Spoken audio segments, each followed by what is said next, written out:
It is being sold to us that India has brought down their poverty rate from 27% to 5%. As a Marxist, I want to dig into this because the Modi government can peddle their propaganda to shore up their political advantages, but let's really look at it from a Marxist perspective. So if you make more than $3 a day, you're considered not poor in India anymore. Those of you who still think that India and Southeast Asia can replace China in manufacturing goods, think again. China has stopped being the low-cost only country for a long time. One thing about living in China is all the mopeds that are just parked have belongings all over them, and nobody ever steals them or thinks of stealing them because crime is just not a thing here. Everything I've been experiencing so far in China, I've been comparing to India. It's the closest proxy that I have, and they're completely different. There's such different cultures and societies. And obviously you can't population and culture and etiquette. Even though both countries have a similar population, 1.4, 1.5 billion people, in Beijing at least, it doesn't seem like it's a billion-plus person country. In India, whether you're in Mumbai or a tier 2 city like Pune, there are people out and about on the streets just hanging out, and it feels like there are over 1 billion people in this country. Can India do for India what China has done for China? You see, India now has the largest population on earth, but yet there is extreme poverty there. So I'll ask again, can India do for India what China has done for China? Imagine walking down a busy street at night in Shanghai. Neon lights glow from glass skyscrapers, public transport runs seamlessly, and you feel completely safe. Now imagine walking in a crowded part of New Delhi after dark. People clutch their belongings, cars honk endlessly, and a quiet sense of unease hangs in the air. In 2025, China ranked as the safest country in Asia and 15th globally on the Numbeo Safety Index with a score of 76.0. India? It ranked 66. But the contrast doesn't stop at safety. While China now boasts a GDP of $17.79 trillion, India sits at $3.55 trillion. Both nations started poor and colonized, yet China has become the world's second-largest economy, lifting 800 million people out of poverty, while India is still struggling with extreme poverty, discrimination, and inequality. Today, we're going to unpack why China surged ahead of India despite similar starting points, why darker-skinned Indians are still trapped in poverty, and what lessons can be learned from China's path. It is being sold to us that India has brought down their poverty rate from 27% to 5%. As a Marxist, I want to dig into this because the Modi government can peddle their propaganda to shore up their political advantages, but let's really look at it from a Marxist perspective. So if you make more than $3 a day, you're considered not poor in India anymore. You cannot afford healthcare, you cannot afford any of the life's basic necessities like education, medication, days off, ability to be able to get some rest, or any of that, but you're no longer poor anymore. And now compare this to China, where China didn't have to massage the numbers. They transformed people's material conditions. They redistributed land. They built education systems. They built rural healthcare. They built factories and actual jobs and invested in infrastructure and food security and moved 800 million people out of poverty into the economy. Meanwhile, in India, they took land from farmers and Adivasis and handed it to corporations under the name of special economic zones, which means companies get tax breaks, cheap land, and basically they have zero rules. There's no labor laws, none of that, so they can exploit the people who are on that land, and they send them away, they evict them, kind of like what Israel does to Palestine. So that's not lifting people out of poverty, that's removing them from their own land after displacing them. Karl Marx called this primitive accumulation. You take land from the working class and you give it to the capitalists and then sell the poor their own survival back to them. The way China did it is they moved people into ownership, and India moved people off their land and gave them grain. Here's 5 kilos of rice, so you can survive. So one country built a new class, and the other one just is building better poverty statistics or optics. One thing about living in China is all the mopeds that are just parked have belongings all over them, and nobody ever steals them or thinks of stealing them, because crime is just not a thing here. In the US, you could never leave a car unlocked, you could never leave a bike unattended. It would get stolen right away, or your things would get taken. But here, it's insane how nobody steals anything, how crime is honestly not even a thing. China and India's stories diverged decades ago. Both emerged from colonization with massive populations and struggling economies. But while India adopted a more fragmented democratic model, China pursued state-led development. China's government heavily invested in industrialization. Land was given to companies at below market rates, subsidized loans were offered, and the manufacturing sector exploded. This not only created jobs, but also brought foreign investment and built China's export-based economy. India, by contrast, struggled with bureaucratic red tape, corruption, and slower infrastructure development. I remember my first trip to Shenzhen years ago. I was stunned by the pace of construction. Entire apartment blocks would be built in months. In India, I saw projects that had been delayed for years because of land disputes and bureaucracy. That difference in execution speed is one of the reasons China's GDP is now 5 times larger than India's. Those of you who still think that India and Southeast Asia can replace China in manufacturing goods, think again. China has stopped being the low-cost only country for a long time. In fact, China has a lot of quality technology in their factory that the India and Southeast Asian country don't have. The US's plan to replace China with India for tech and manufacturing won't be as easy as it thinks. That's the entire point of JD Vance's visit to India. There are just a couple of problems though. Wants India and the US to collaborate in areas such as artificial intelligence, hardware manufacturing, and startup tech.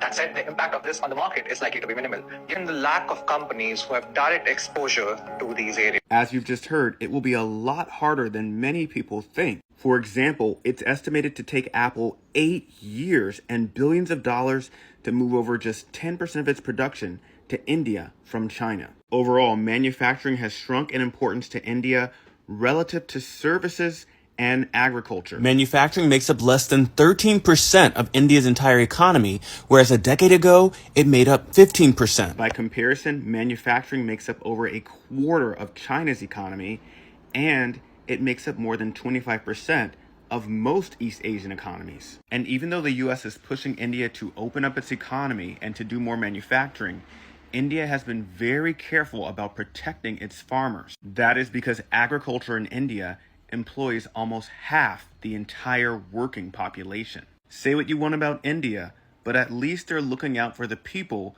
who might be destroyed by the globalization that the US is pushing. Maybe the US should have considered the same for its own people some decades ago. Safety is a reflection of economic stability. China's safety index ranking at 15th globally is not just about policing, it's about social systems. China declared complete victory in its fight against absolute poverty, achieving the UN's 2030 target a decade early. Over 800 million people were lifted out of poverty. How? Through a combination of rapid industrialization and targeted social programs, subsidized healthcare, social insurance, and rural development projects that directly improved living standards. India's social protection system, by contrast, is fragmented and uneven, with massive gaps. In a rural Chinese province, I once saw families who had gone from dirt floor homes to modern apartments in just 5 years. In India, I visited a rural village where generations of families had lived in extreme poverty with little access to schools or healthcare. The difference was heartbreaking. South India is the place where I felt the safest while traveling. This one might be controversial because there's a lot of notions about safety in India. We're Maddie and Amber, two best friends on our third long-term international trip together. And right now we are in Kerala, India, in the south, and loving it. Honestly, I was a little nervous about traveling to India. I just had such a vivid picture in my mind from talking to people and just different stories that I wasn't really sure at all what to expect. But what we've experienced in at least Kerala is a very communal culture where everyone's always taking care of each other, and this is a really unique place, and that also seems to extend to foreigners. No matter where we go in Kerala, there's always 20 to 30 aunties and uncles watching out for us. Every step of our trip, in the south of India at least, we've been taken care of. There have been people who have been anticipating our needs just like they anticipate those of the strangers on the bus with them. Story to prove our point. Okay, so we were on one of the beaches in Varkala. Beautiful, gorgeous, stunning. Here's a picture. And we were sitting down in the sand, drying off. We just bathed, still fully clothed, right? We're still covered because modesty culture. And a guy comes out to us, respectfully asks if he can sit with us and join. Fine. Wasn't our favorite conversation that we've had with people here, but it's okay. But he stayed for a really long time. Within minutes of seeing that we were having this conversation with this guy, a family meters down the beach from us, one of the moms there looks at me dead in the eyes, makes really, really intense eye contact, and starts gesturing like, do you know this person? And I'm like, no. And he's still talking with Amber next to me. Like, no, we don't. She's on it.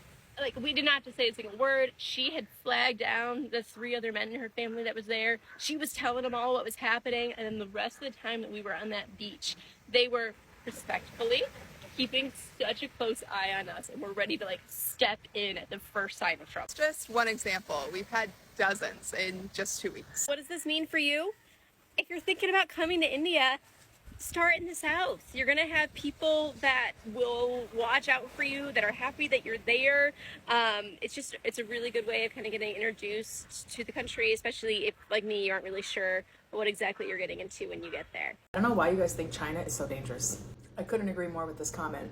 So many people told me before I left for China that it was going to be so dangerous and oh my god, be careful and all these things. And I can count on one hand how many times I felt unsafe. I would be out with my friends at like 2, 3 in the morning, walking on the street, biking through Shanghai, and we were fine. If anything, I feel more on edge walking around New York or San Francisco at times. Obviously, you need to practice caution, but you should be fine going to China. And I'm gonna make a whole other video on the welcoming portion, but I couldn't agree more. Chinese people have been the most hospitable group for me. So let's talk about safety in India, because I feel like this is kind of the main topic that people are concerned about when they're traveling to India. So I didn't solo travel in India at all. I was with my friend and she's also American. So we did a lot of research going into this and we were a bit nervous because of the things that we heard. And I will say overall that I felt much more safe than I anticipated. We heard so many horror stories about traveling in India, but we were still keeping an open mind. And I will say that I feel like we had so many more positive experiences there than anything negative. Most people are so hospitable there, super friendly, extremely helpful. India unfortunately has a really bad reputation among a lot of people, but I think if you keep an open mind and you stay positive, you're kind to others, you look for good in other people, then your experiences are going to reflect back on that. I'm not saying nothing bad can ever happen, but I think if you have good boundaries, you take basic safety precautions and use your intuition and judgment well. So going into India, we had heard so much of, oh, the staring, people won't leave you alone. Like my friend is blonde. We heard that, oh, people are gonna touch her hair and grab her hair. Everyone's gonna take pictures of you, you know? And I feel like our experiences was like pretty much the opposite of that, especially we first got to Delhi and honestly, no one was really paying attention to us. And we're like, okay, this is like the opposite of what we expected. When we went to the Taj Mahal, like no one took pictures with us at all. We were kind of like, the heck, no one wants pictures with us?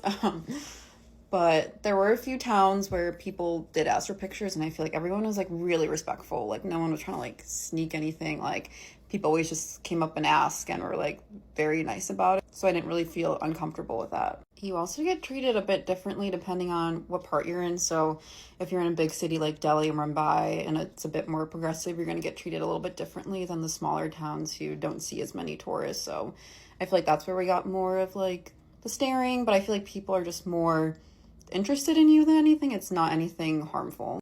It is good to research some of the common scams there so you can just identify them, but I didn't feel like a lot of people were trying to scam us, and if we kind of had that intuition that that was happening, we kind of just shut it down and stopped talking to people pretty quickly. I feel like most of the time when people talk to us, like they were just curious and being friendly. They just want to know where you're from and about your experience in India. So I definitely felt like a majority of our conversations, it wasn't people like trying to scam us or anything like with ill intention. I think people are generally so kind and nice there. I will say that I noticed when we were with our white male friends that they were treated quite differently than us.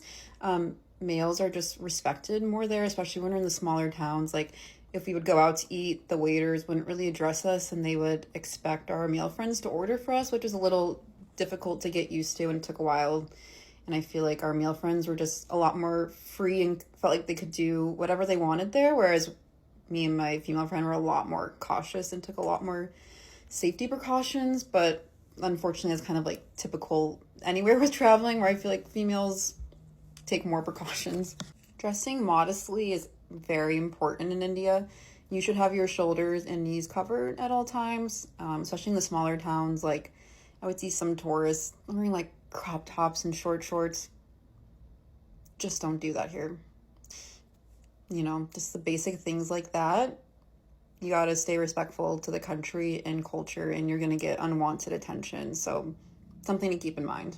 And just be assertive. If someone is like badgering you about something, you really have to say no. Like look them in the eyes, say no, like because they will keep going for that. So you just kind of have to be a little bit more assertive than you're used to. And I kind of felt rude at first, but it's kind of one of those boundaries that you have to have when you're there, or else people will keep on, like especially in markets or shops, anywhere someone's trying to sell you something.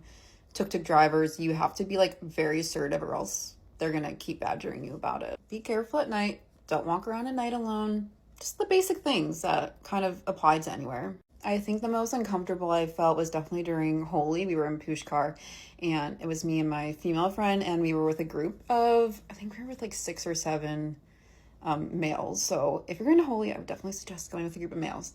I've heard really negative experiences about there, so I didn't have anything like any groping or anything like that happen, but it was very overwhelming at times, and people like very much in your face, and that was a little uncomfortable, but that was kind of the worst I felt there. I also wouldn't choose India as like a first time travel experience. I have been to 40 countries, so I think having previous travel experience is pretty crucial, because you need to learn that boundary between being open and also not being naive, which if you've solo traveled, I think you kind of understand what I'm talking about, that like you want to be open to meeting new people, you want to be open to new experiences, but you have to be cautious and like aware of your safety and surroundings at all times. So I think developing that discernment and judgment is really important before you get to India, because that's going to be extremely useful when you are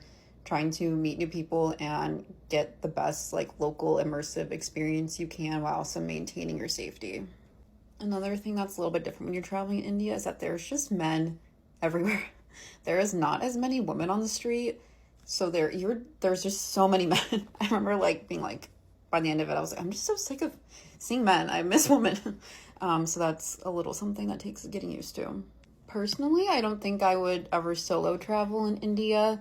I felt a lot more comfortable being with someone else. I feel like the extra attention you get is like very overwhelming when I was walking by myself, but I feel like when I was with someone else, I felt a lot more comfortable with that, and I felt a lot more safe. And I do feel like less people approached me when I was with my friend as to when I was walking around solo.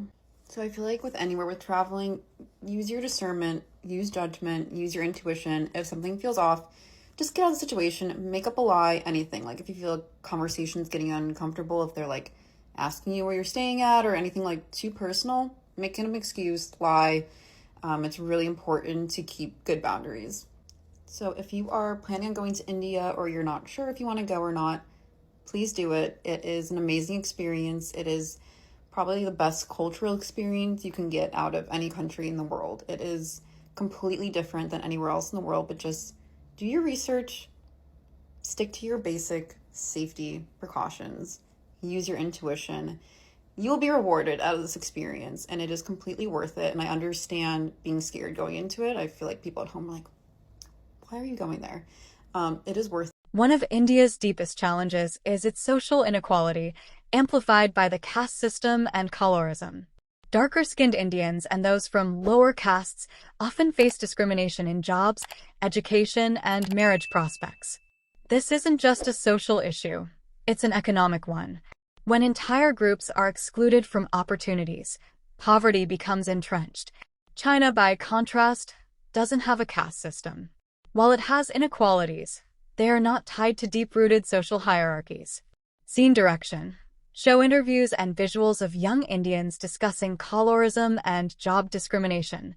Contrast with Chinese classrooms or workplaces showing more uniform opportunities. I once spoke with a young woman from India who said she had been rejected for jobs because of her darker skin tone. She believed her future was predetermined by her caste and complexion.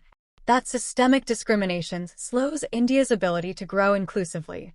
Everything I've been experiencing so far in China, I've been comparing to India. It's the closest proxy that I have, and they're completely different. There's such different cultures and societies. And obviously you can't cover everything in a 1-minute video, but let me just talk about population and culture and etiquette. Even though both countries have a similar population, 1.4, 1.5 billion people, in Beijing at least, it doesn't seem like it's a billion-plus person country. In India, whether you're in Mumbai or a tier 2 city like Pune, there are people out and about on the streets just hanging out, and it feels like there are over 1 billion people in this country. I have been so surprised. I thought it'd be like India, people all over the place, but it's just not the case, at least in Beijing. And number 2, I'm impressed by the poise and etiquette people hold publicly. You can have an alleyway that's pretty busy with cars and motorbikes and people, yet you don't hear much sound. You don't hear honking, you don't hear people yelling. It's pretty quiet and tame. So I'm curious what China looked like pre-modernization and what India will look like in the future as they progress and modernize themselves. And here are a few videos of what I'm talking about.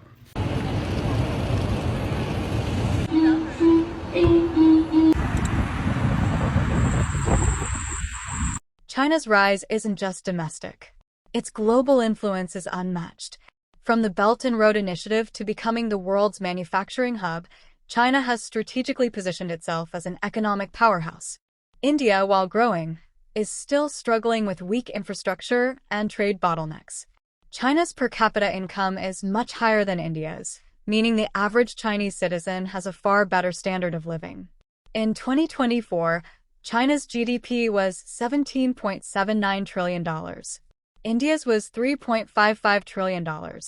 India may be the third largest economy by GDP, but its population size dilutes this success. Per capita income remains much lower. Can India do for India what China has done for China? You see, India now has the largest population on earth, but yet there is extreme poverty there. So I'll ask again, can India do for India what China has done for China? The answer is quite simply, no, it can't. You see, in China, the government worked extremely hard to give everyone the opportunity for a better future. We're not seeing that in India. You see, India has the caste system, where if you're a darker skinned Indian, your opportunities are limited. And that appears to be a relic from the colonial past, the British Empire colonial past, where if you are a lighter skinned Indian, your opportunities are much, much better. Because the British Empire encouraged those who were lighter skin to dislike those who were of darker skin. After all, it's the only way the British Empire, no fewer than a few thousand, can control millions of Indians. As for China, China has a Chinese thing going on here, where it doesn't matter what Chinese you are, what ethnic group you are still Chinese. And every Chinese deserves to be helped. And that's why China has taken 800 million people out of poverty. My suggestion for the Indians is to give everyone in India the opportunity for a better life. And to get rid of this image of being slimy, can't be trusted. You only have to notice all the stories about fake call centres, about being swindled, about being scammed, and it's mainly from Indians. Surely there's a better way to make a living than doing that. Now, I'm not saying all Indians do that, but there seems to be a mentality of meism in India, whereas in China, it's collectively. We're all Chinese. We're all on the same boat. China's story isn't perfect, but its ability to transform itself in just a few decades is historic. India's growth is real, but uneven. To close the gap, India must address inequality, reform bureaucracy, and invest massively in infrastructure and social programs. The biggest question is, will India overcome its systemic barriers, or will the gap with China continue to widen? We must understand that economic power is built on inclusivity and efficiency. China proved it can be done. Now India faces its greatest challenge yet, lifting everyone up, not just a select few. Which model do you believe will shape the next century? Will India break free from its inequalities and catch up, or will China's lead only grow stronger? Leave your thoughts in the comments, and let's have a real conversation about the future of Asia and the world.